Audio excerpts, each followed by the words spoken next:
All right, Shalom. This is Horror 1 by Yasha Allah of the Lions Den Camp. I want to say Kal Halayim La Yahweh by Hashem Yahweh Shai by Hashem Harakah Kodash Ma'amah. Double honor to the elder apostles of GMS and the elders. Shalom to you, Akim, and Agwatim and children that believe in sincerity and truth around the four corners of the earth. I want to go into this time in the scriptures where the Lord sends his angels to protect us.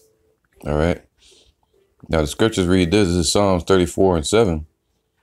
A lot of us know the scripture, but I want to bring it out. The angel of Yahweh encampeth around about them that fear him and delivereth them. All right. So the Lord always sends his angels around you. When you think that you're alone, or you think that it's just you and your camp, you know, and the Lord has angels all around you at any moment. All right. All right. This is Job speaking about the omnipotent and invisible power. All right. This is Job 23:8. Behold, I go forward, but he is not there, and backward, but I cannot perceive him. On the left hand, where he doeth work, but I cannot behold him. He hideth himself on the right hand, that I cannot see him. All right, in spirit. But he knoweth the way that I take. When he have tried me, I shall come forth as gold. So the Lord will he's watching our paths, but we can't see him. All right, until he shows up. This is Job 9:11. Lo, he goeth by me, and I see him not. He passeth on also, but I perceive him not. So the Lord could be right by you. He can have angels around you. You know, that's why they say man fears the eyes of man, but not the eyes of the Lord, meaning he right there watching everything. So he sends his angels anytime to protect you. Thousands and legions of angels, like 7,000 angels to protect you. He said, let me get that. This is Psalms 91:9. Because thou hast made Yahweh, which is my refuge, even the Most High thy habitation, there shall no evil befall thee, neither shall any plague come nigh thy dwelling. Right? You got all these different plagues. And plague just mean a hurtful thing. It can be disease, it can be destruction, it can be anything, man. For he shall give his angels charge over thee to keep thee in all thy ways, man. All right, so the Lord can give his angels charge over you. So like a Secret Service officer, you know, they're the real Secret Service. Same with Secret Service that follows the president around. That's how the angels gonna be around you in that day. All right. All right. So what I want to do is I want to get into the time when Yahweh sent his angels through Yahweh Shai to protect King Hezekiah, which was of the house of Judah. All right, the house of David. Now, by this time in 701 BC, the Lord had already taken down the northern kingdom in 722 with Salmanassar and Salmanassar the fifth and Sargon the second. All right, and that's in 722 BC under King Hoshea of the northern kingdom. All right, so I want to get into this around 701 when the Lord sent angels to protect us, man, and and also disrupted Sennacheribs, which he was an Assyrian, disrupted his family household and made his children come against him and slaughter him and kill him around 681 BC. So it was like a few years later, 20 years later, he got killed. All right, but he tried to come up and besiege Jerusalem, and the Lord promised Hezekiah that Sennacherib was going to go back the same way he came. All right, and that he wasn't going to topple Jerusalem. He was toppling all these different places. He came up against Egypt, came up against all these different places. Now, at that time, you had King Hoshea, who was making who made a deal with Egypt to pay them tax, and he paid tax and gave gifts to the Egyptian pharaoh at that time, instead of because he fell what do you want to call it? He fell captive. He fell captive under Sennacherib to pay taxes. If you read in the Book of Kings, I might get into that, but Hezekiah was told to pay taxes by Sennacherib, and Sennacherib was jealous or upset because Hezekiah had said, "No, I ain't paying him nothing. I'm gonna pay." Well, actually, Hezekiah didn't want to pay Sennacherib, so that's when Sennacherib came up against him. But it started with Hoshea, or the northern kingdom, that didn't want to pay Salmanassar the fifth. All right. So I'm gonna keep going. All right. So it says Isaiah 37:21. Then Isaiah the son of Amos sent unto Hezekiah, saying, "Thus saith Yahweh, power of Israel." So this was a prophecy that was happening. All right.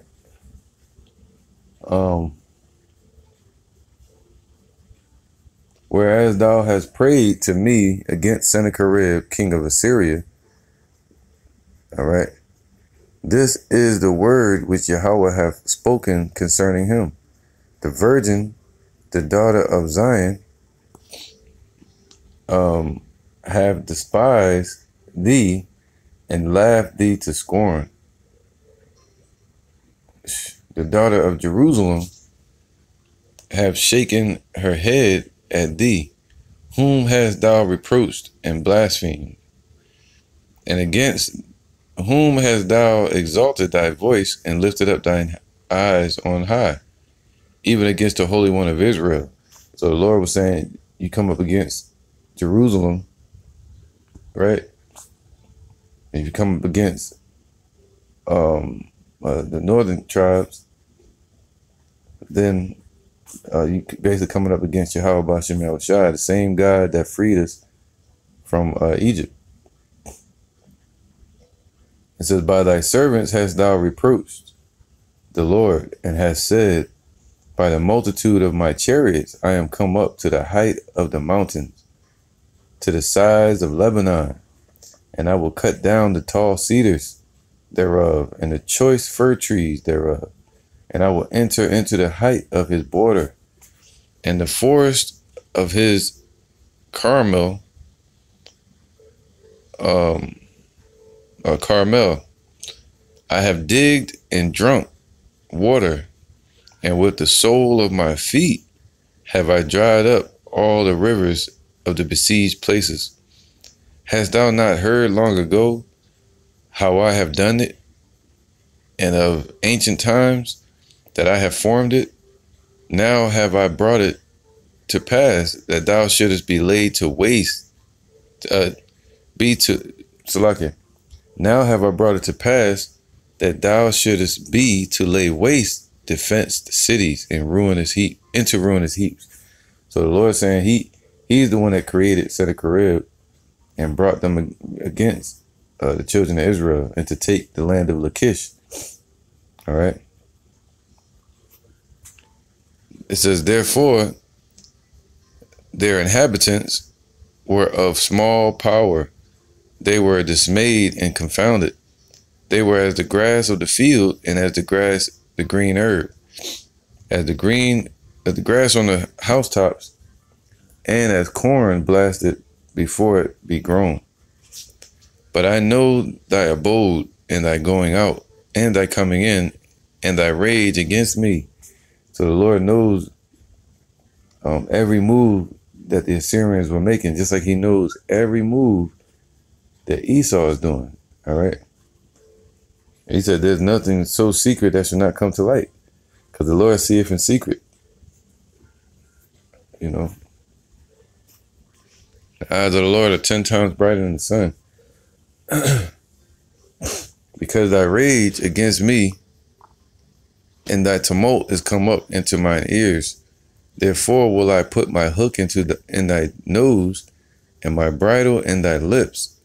Man, take control of them.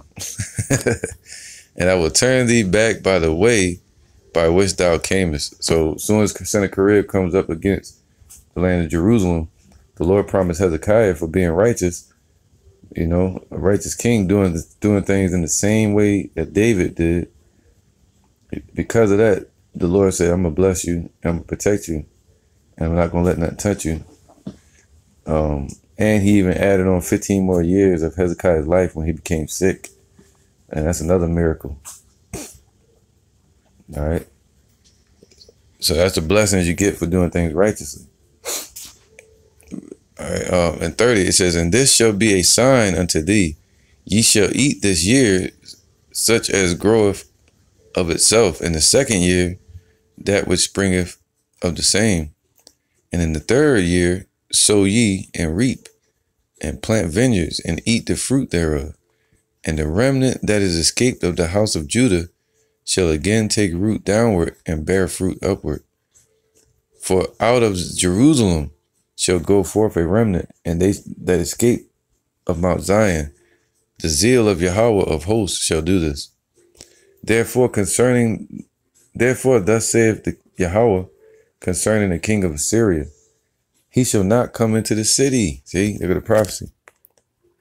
He shall not come into the city, just like the Lord said about Esau. All right. Therefore, thus saith Yahweh concerning the king of Assyria. And Assyria means the Asherites, the children of Asher, which was one of the sons of Shem. All right. But basically today called an Assyrian. All right. Now it says, he shall not come into the city, nor shoot an arrow there, nor come before it with shields, nor cast a bank against it. All right, so he was setting a besiege against it, Jerusalem, and by this time they had already besieged Lachish, but they couldn't take Jerusalem. And now I'm gonna show you why. It's written in history, and it's written in the scriptures of how this happened. The Lord sent angels, his holy righteous angels that we can't see right now, unless he gives you eyes to see them. He sent his angels to slaughter 185,000 of Sennacherib's soldiers while they were asleep. So when they woke up, all their soldiers were dead.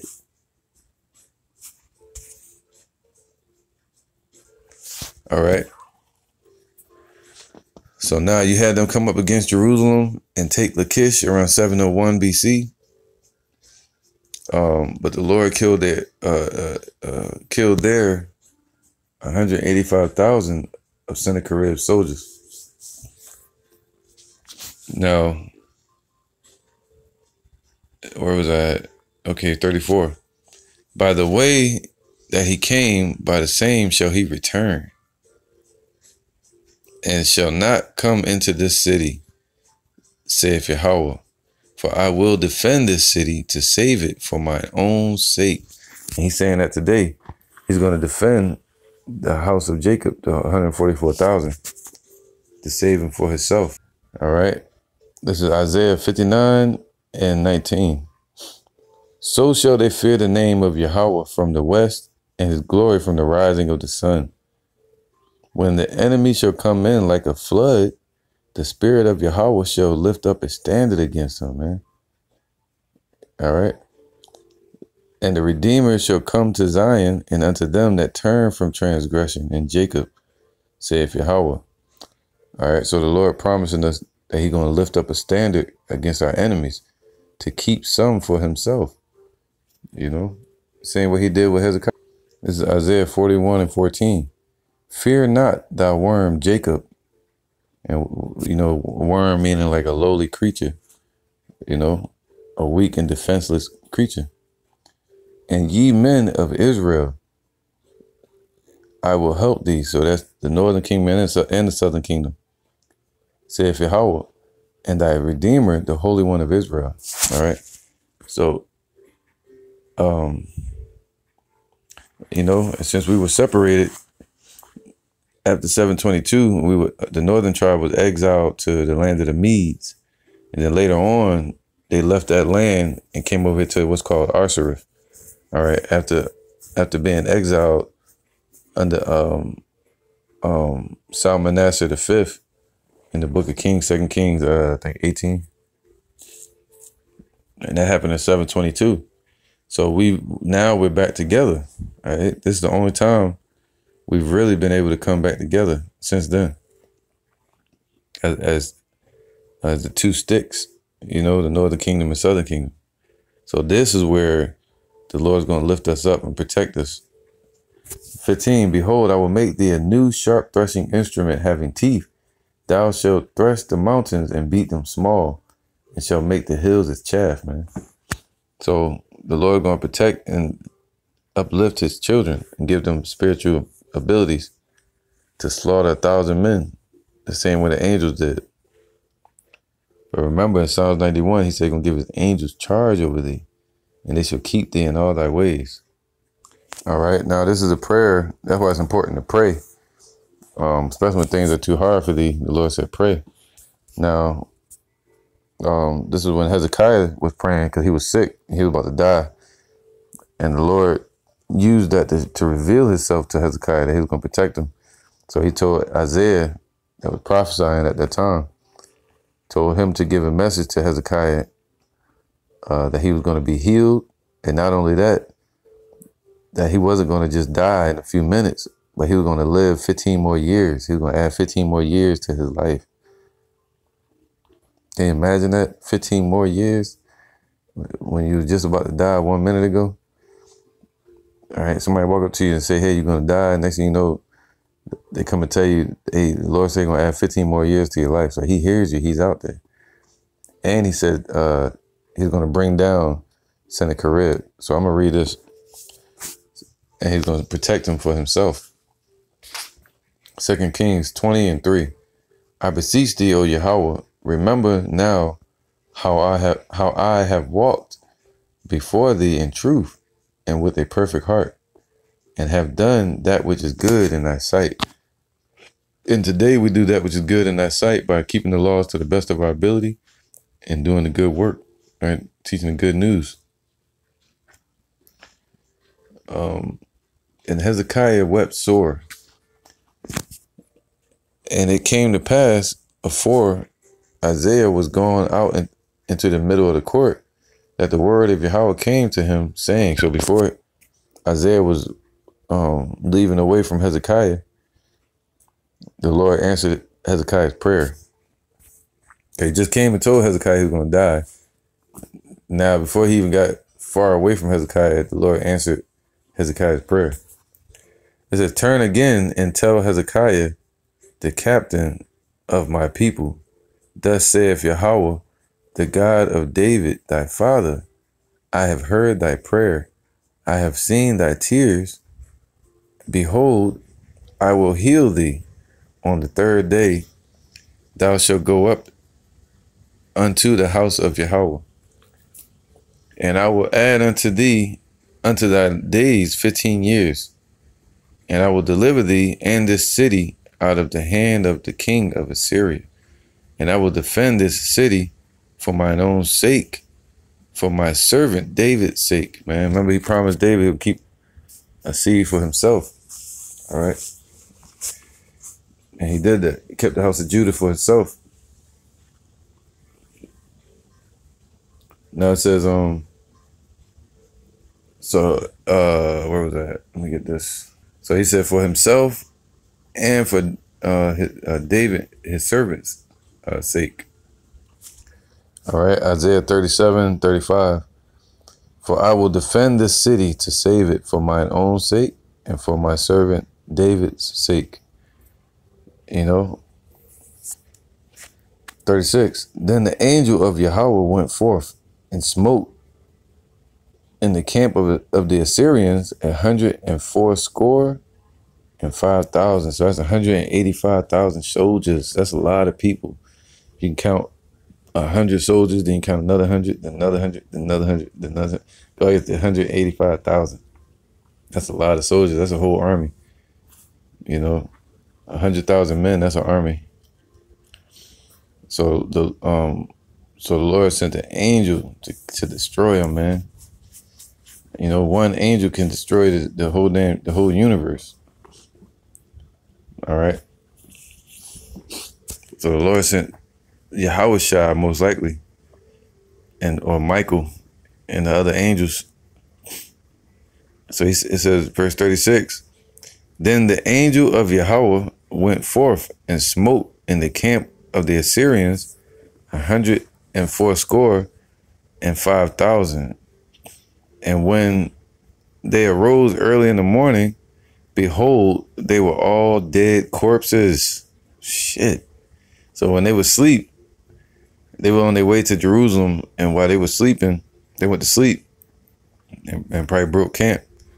But when they woke up, when he woke up, Sennacherib, he saw that all of them were dead.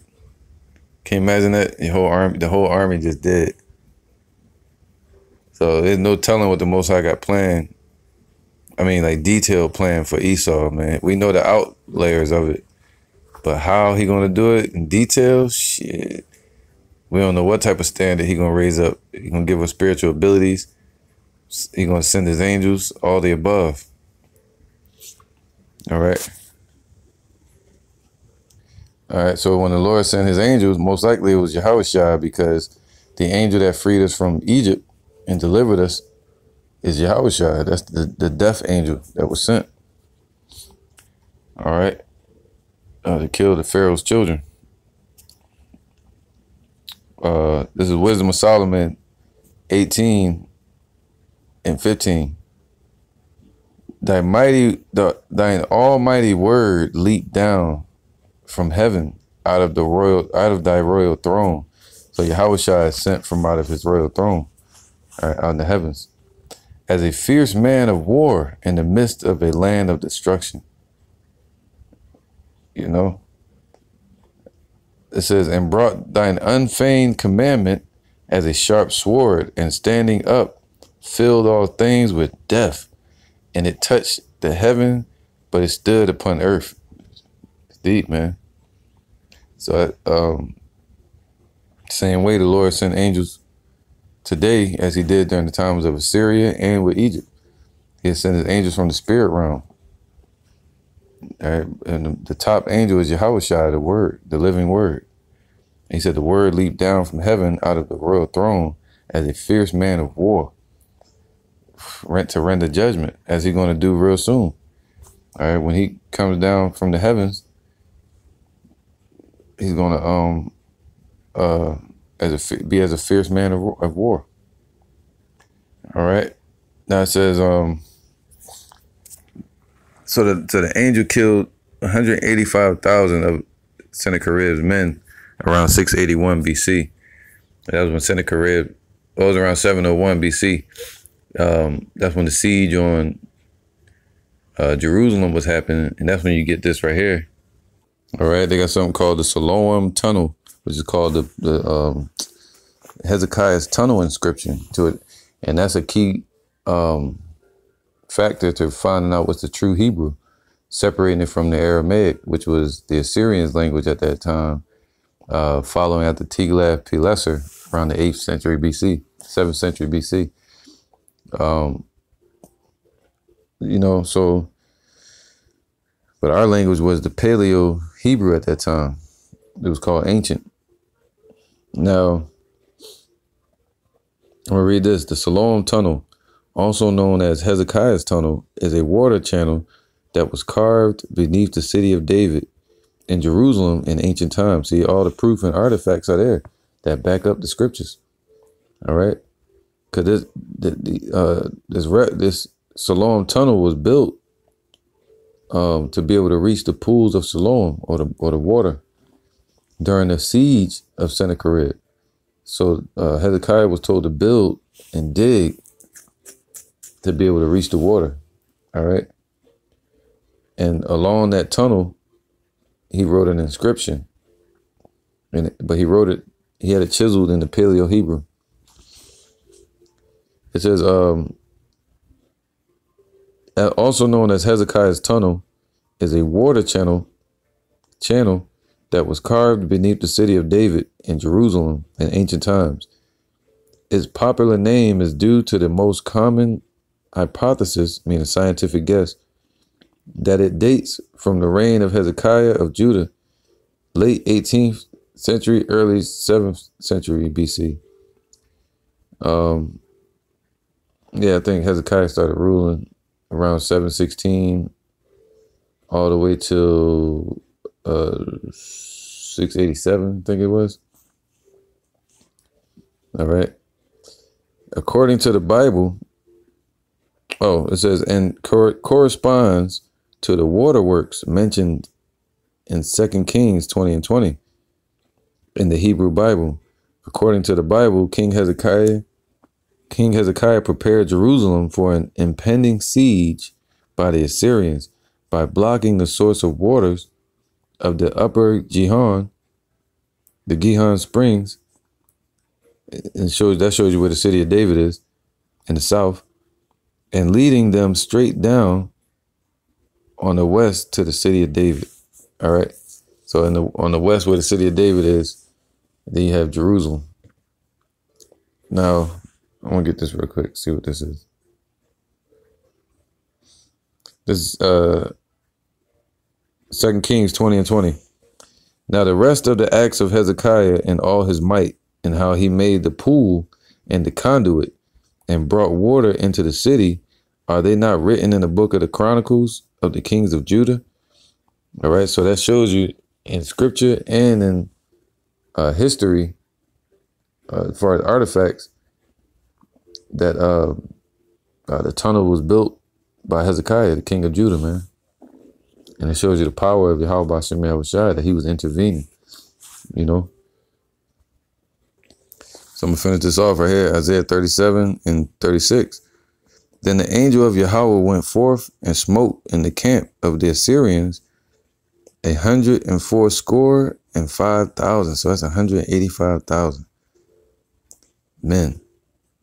And when they arose early in the morning, behold, they were all dead corpses. All right, so the Lord sent and protected King Hezekiah and killed 185,000 of Sennacherib's men. All right, and it says 37. So Sennacherib, king of Assyria, departed. And see, he didn't die. The angel didn't kill him. They saved him for later. And went and returned and dwelt in Nineveh. See that? He stayed there for about 681. All right, all this happened in 701 BC. And he the Lord confounded him. And he he went back to Nineveh, retreated back to Nineveh, because he ain't had no damn army to protect his ass.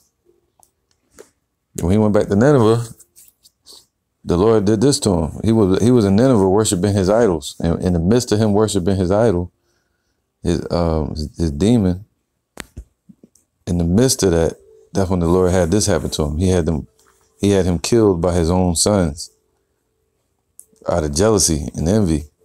And they killed their father in the midst of him worshiping and praying to an idol, and the idol fell down and crushed him after that. So it says, verse 37, so Sennacherib, king of Assyria, departed and went and returned and dwelt at Nineveh.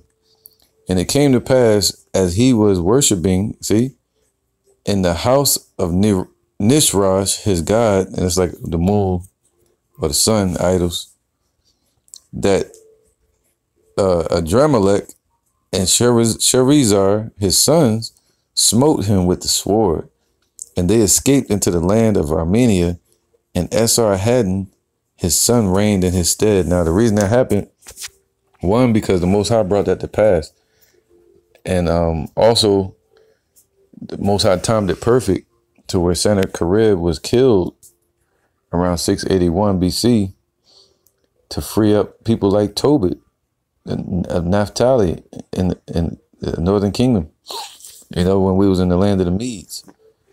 after we had been exiled there by Salmanassar and Sargon II. All right. So now, where was I? So all of this happened to where his two sons came up against Sennacherib and killed him. And that was all a plot that the Lord set up. All right. The Lord had Sennacherib marry a woman named Nakwaya, which was of the Arameans, or what they call Assyrians, but she could have been an Israelite as well, you know, easily. But after later doing my research, I believe her to be an Aramean because Sennacherib was making deals with the Arameans, the Syrians, the Chaldeans, and in order to quench their anger towards the Assyrians, he married into their family. All right.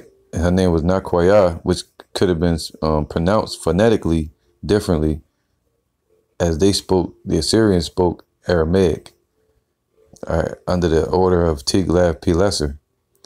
And the Hebrew Israelites, we spoke the Lashawan Kodash, Paleo-Hebrew, all right, Shemitic language. So after he married this, what they believe to be a lesser nation than them, Sennacherib's two sons were jealous because Sennacherib was going to make his child Esarhaddon, which was the son of Nakwaya, the Aramean woman.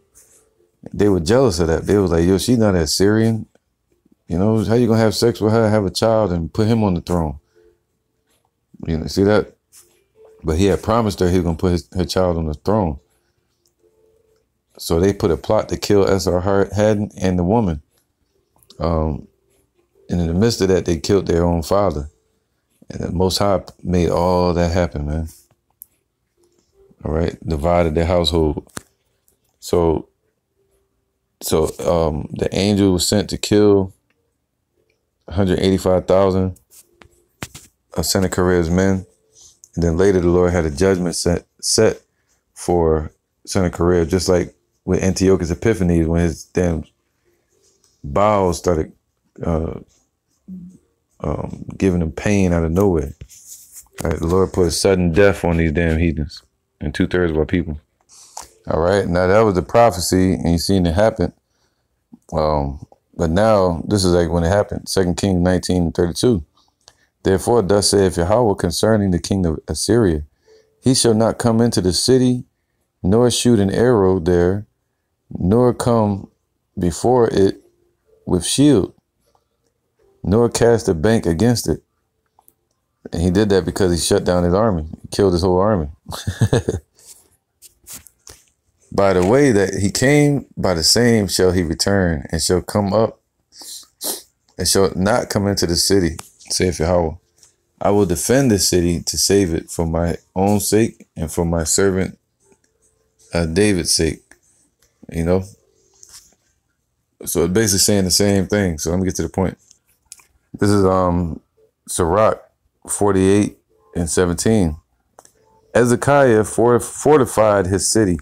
And Hezekiah means Hezekiah. That's the Greek way of saying Hezekiah. All right, it'd be Hezekiah. Fortified his city and brought in water into the midst thereof. See, through them tunnel reservoirs from the pools of Shalom. All right, that Hezekiah had dug and wrote his tunnel inscription. All right, he digged the hard rock with iron. Ain't telling you how we did it, man. The Bible is so detailed. It's just about knowing where everything is at. All right, and made wells for water. So he used iron at that time to break through the rock. And this time Sennacherib came up and sent Rabsaces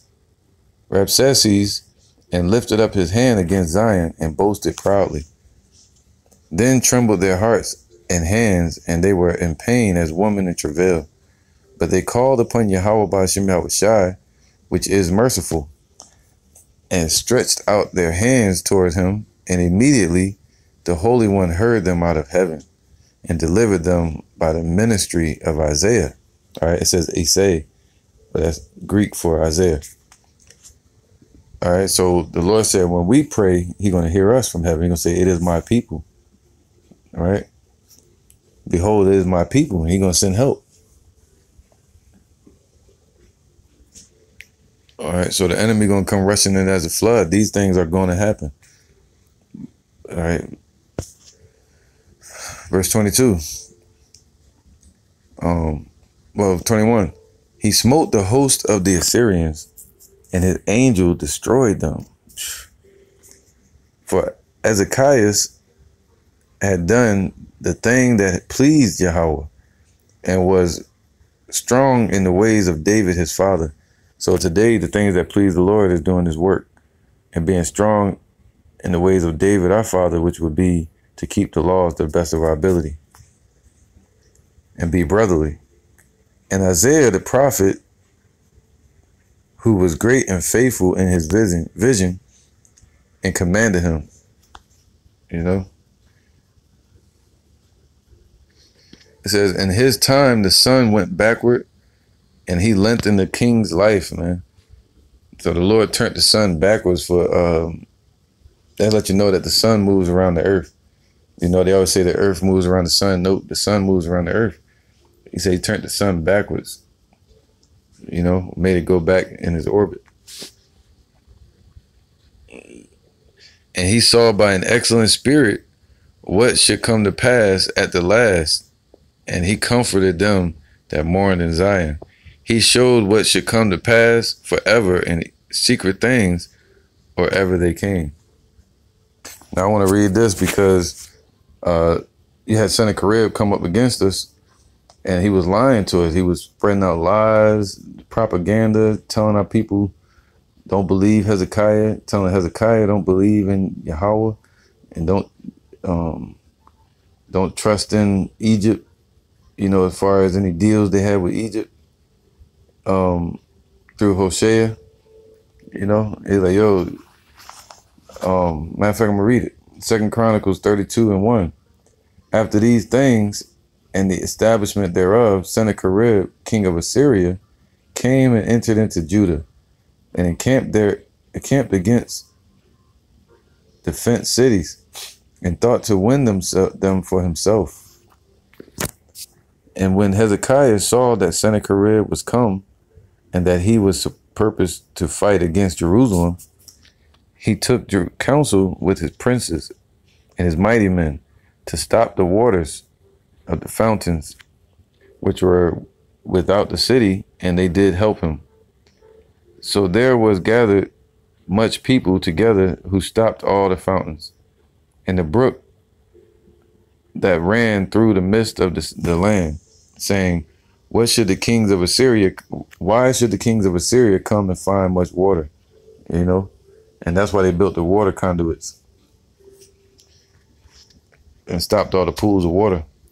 Also, he strengthened himself and built up all the wall that was broken and raised it up to the towers and another wall without. So it's basically getting in details, telling you what happened that day. All right, in 701 BC. And repaired Milo in the city of David and made darts and shields in abundance. And he set captains of war over the people and gathered them together to him in the street of the gate of the city and spake comfortably to them, saying, so he comforted them with the scriptures, be strong and courageous, be not afraid nor dismayed for the king of Assyria, nor for all the multitude that is with him, for there be more with us than with him. All right. So that's the same thing we got to say. Just like Elisha was telling his servants, the servants of Yahweh. He was saying, yo, there's more with us than with them, man. Why fear these damn people? You see Esau's all over the whole earth and their military and their might. But there's more with us, the heavenly hosts, and their chariots and spiritual powers and abilities, and the archangel Yahushua, you know, the power of Yahweh. There's more with us than with them, man. All right. The same spirit of David that he had against Goliath. He said, you got all them weapons, but I got the Most High with me. You done lost your mind. And that's the spirit we got to have today. If the Most High be with us, who can be against us? All right, verse 8. With him is an arm of flesh, but with us is Yahweh our power to help us, man. You know, to fight our battles. And the people rested themselves upon the words of Hezekiah, king of Judah. After this, did Sennacherib, king of Assyria, send his servants to Jerusalem. But he himself laid siege against Lachish. See that? So that was in 701. All right, he sent all his servants against Jerusalem. And that's when those same servants and soldiers got killed. And he went to Lachish. And the Lord let them have Lachish because our people were being wicked there in Lachish. All right. It says, in Lachish and all the power with him. Slakia. But he himself laid siege against Lachish and all his power with him unto Hezekiah, king of Judah, and unto all Judah that were at Jerusalem, saying, thus saith Sennacherib, king of Assyria. Now this is Sennacherib, the heathen, talking to our people. Wherein do ye trust, that ye abide in the siege in Jerusalem? Doeth not Hezekiah persuade you to give over yourselves to die by famine and by thirst, saying, Yahweh our power shall deliver us out of the hand of the king of Assyria? And that's what Esau going to say to us, man. You know, but the Lord said, wait for him till he rise up to the prey and present thy body as a living sacrifice. And these people mock us and they say, let them keep their Bibles like they did in slavery. Let them keep their faith. We the ones with the chains and the whips. Let them have their faith. They don't believe that the Lord going to come save us, man. Romans 3:3. But what if some did not believe? Shall that make the faith of Yahweh without effect? God forbid. You know, let every man be called a liar. Let the words of Yahweh be true.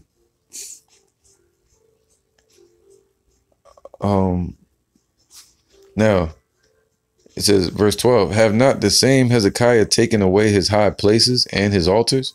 And the reason Hezekiah did it, so he was trying to play everybody.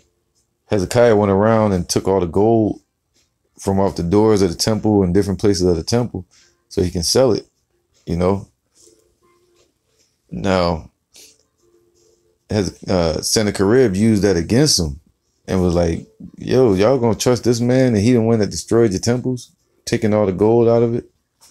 You see that? Like a devil, man, just wicked.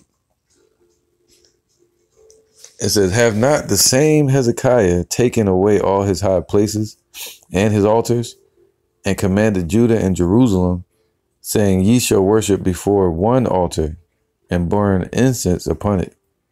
Know ye not what I and my father have done unto all the people of other lands?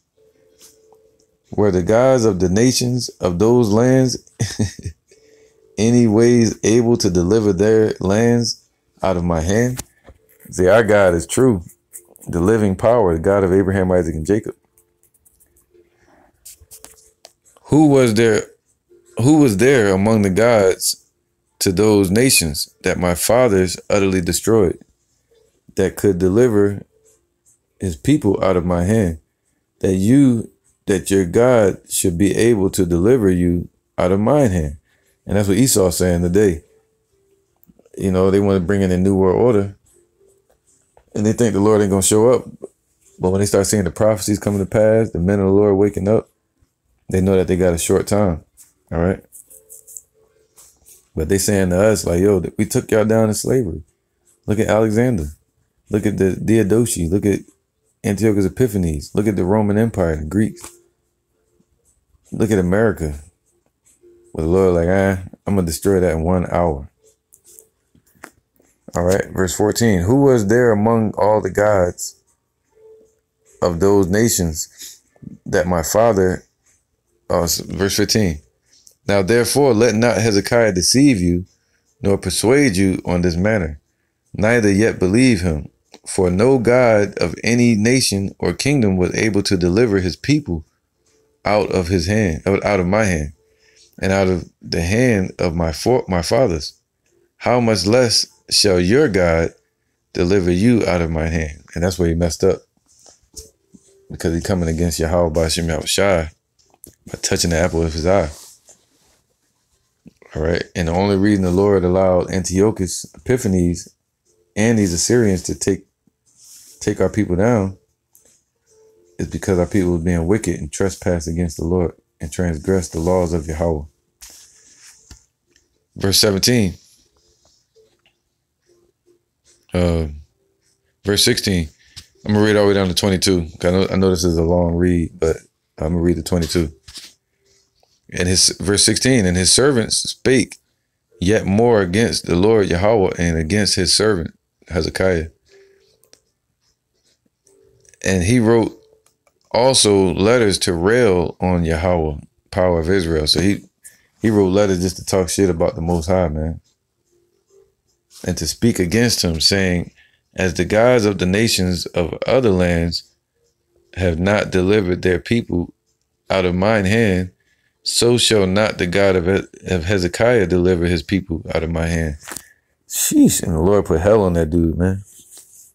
He killed him while he was worshiping his idols. Then they cried with a loud voice in the Jews' speech unto the people of Jerusalem. And the Jews' speech was Paleo-Hebrew, all right? Lashawan Kodash, not the Assyrian Aramaic. Not the Aramaic. All right. They spake against Yahweh of Jerusalem, the power of Jerusalem. It's like it, verse 18. Then they cried with a loud voice in the Jews' speech unto the people of Jerusalem that were on the wall, to affright them and to trouble them, that they might take the city. So the Assyrians knew how to switch it up from the Assyrians Semitic language, and they switch it up to the Paleo-Hebrew Shemitic language. All right. Now, because before you had Tiglath-Pileser, it was called Akkadian script, and then later, during Tiglath-Pileser, which was the father of who came before Sennacherib, Salmanassar V. Before him, you had Tiglath-Pileser ruling up until 727 BC. And then you had Salmanassar V. And he ruled from 727 all the way to 722. And that's when he lost his throne to Sargon II. And that's why it gets a little blurry, like who took us down and who didn't. But yeah, it was Salmanassar V that exiled us, and Sargon II is the one that finished the process off. All right. And Sargon II, he ruled from 722 all the way to 705. And then from 705 to 681, you have Sennacherib. You know, and then after that, you have Esarhaddon to about 669 BC. And then that's when you have Ashurbanipal, who died in 612 BC under, what was his name? Nebuchadnezzar, which was the father of Nebuchadnezzar, who ruled in 605. So that was the Assyrian dynasty, you know, all the way up to Babylonian dynasty, ruled by an Assyrian. All right. So with Tiglath-Pileser, that's the one that really kicked off the language. Before that, it was called Akkadian, all the way back to the 3rd millennium. And then he changed it and paid homage to Aram, which was one of the sons of Shem, Shemitic, see that? Language. And he paid honor to Aram by calling it the Aramaic script, Aramaean. And today they call it the Syriac. Syriac. And you idiots out there that think y'all speaking Hebrew, y'all call it Aramaic. All right, y'all try to call it Hebrew. So it says, verse 18, then they cried with a loud voice in the Jews' speech unto the people of Jerusalem that were on the wall to affright them and to trouble them, that they might take the city. So they try to do some skullduggery like you do in fighting. You know, people try to get in your head, man, throw you off your game and get you to doubt and, you know, lose faith. And for this cause, Hezekiah the king and the prophet Isaiah the son of Amos prayed and cried to the heaven. And Yahweh sent an angel which cut off all the mighty men of valor and the leaders and captains in the camp of the king of Assyria. So he returned with shame of face to his own land, Nineveh. And when he was come into the house of his idols, they that came forth of his own bowels slew him with their sword, man. So when he went to go worship his idol, the Lord had Sennacherib's own children stab him up with the sword. And then in the history books, it says that that idol fell and crushed him. But they never mentioned Yahweh Ba'Shem Yahushua. They mentioned the angels. They mentioned the soldiers getting killed. And they mentioned his two children killing him. But they don't mention Yahweh. Now, just to finish up the story, man, give everybody a full 360 view on it. You had Tobit, which was of the tribe of Naphtali, and he was around during the time of 681. This was before they left and came over to Americas, ASSYRIAN. 681, they were still in the land, going back and forth to the land of the Medes, where the Assyrians under Sennacherib, or under Shalmaneser V, had us exiled in 722 BC and started coming up against us in 724 and finished it off in 722. All right. So this is Tobit. Now it just shows you the omnipotence and invisible power of Yahweh Ba'Shem Yahushua, because you got to see it, man, how the Lord controlling all the stories at once and tying them together, and how one story can affect another story. Like the death of Sennacherib, if it would have happened in 701, then Tobit wouldn't have been able to be free. All right. So Sennacherib was around during the time of Tobit, and he died when Tobit was around. So that was around 681. And he wanted to kill Tobit, but Sennacherib's death by his own sons, which we know was the power of Yahweh Ba'Shem Yahushua, that was perfect timing for the Lord to hear Tobit's prayers and free him, same way he freed Hezekiah. Right. Tobit 1 and 13. And the Most High gave me grace and favor before Anamesser, so that I was his purveyor. So he was his purveyor for Shalmaneser, which would be or Sargon II.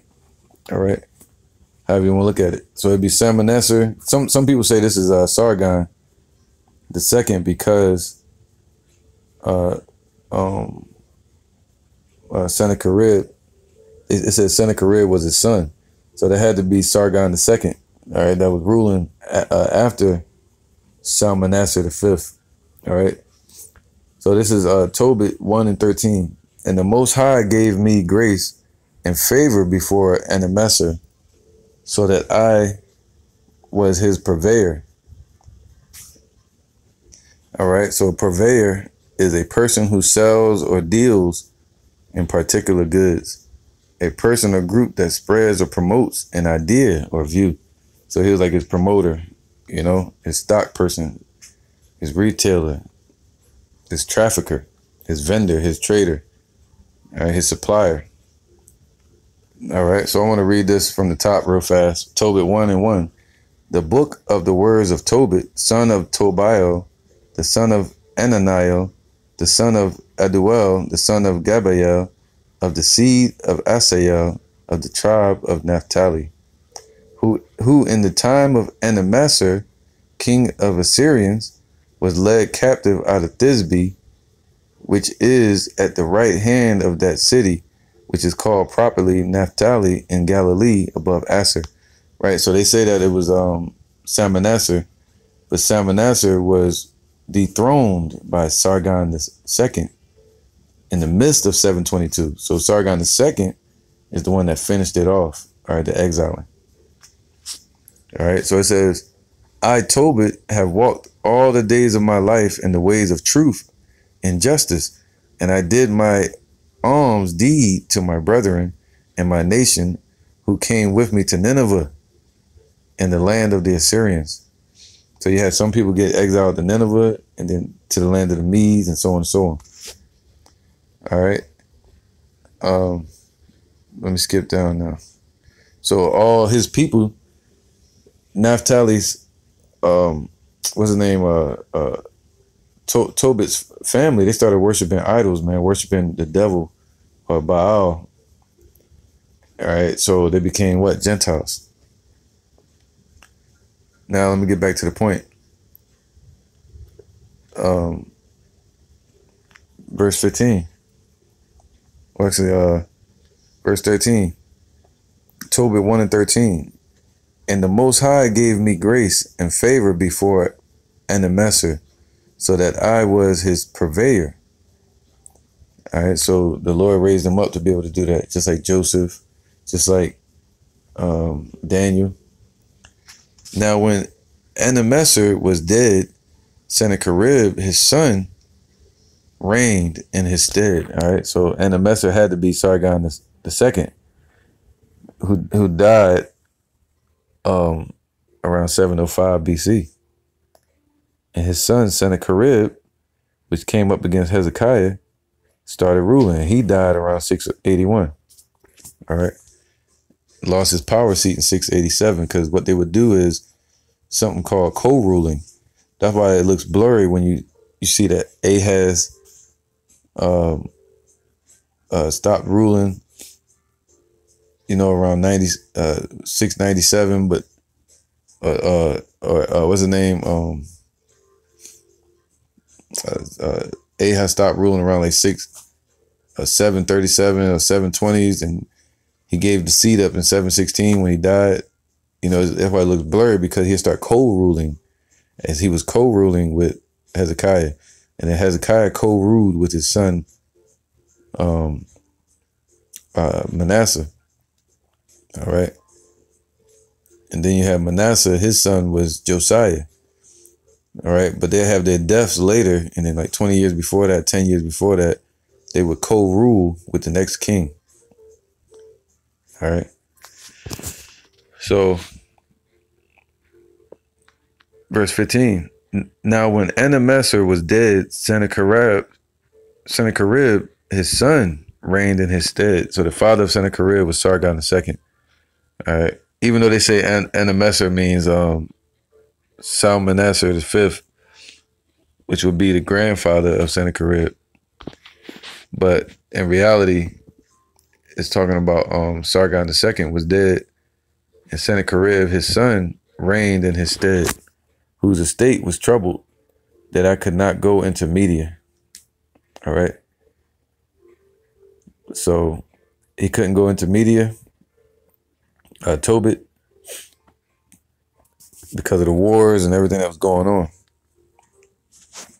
Verse 16. And in the time of Enemessar, I gave many alms to my brethren, and gave my bread to the hungry, and my clothes to the naked. And if I saw any of my nation dead, or cast about the walls of Nineveh, I buried them. And if the king Sennacherib had slain any, when he was come and fled from Judea, I buried them privily.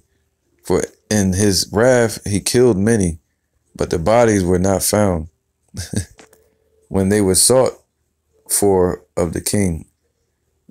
And when one of the Ninevites went and complained of me to the king, that I buried them and hid myself, understanding that I was sought for to be put to death, I withdrew myself for fear. So he started running and hiding, exiled himself. Then all my goods were first forcibly taken away. Neither was there anything left me besides my wife Anna and my son Tobias. And you got to keep that in mind, because that time coming to where they may take everything away from you or us, and you'll be stuck with nothing but your family, and you got to be okay with that. All right, because the Lord said He protect you and your household. All right, and they might even come try to hurt your family. Who knows, man? But the Lord said when the enemy rushing like a flood, that's when the Lord gonna lift up that standard, man. That standard is like a stopping point, meaning from this point, you ain't coming past that. All right, cause them to flight and fear.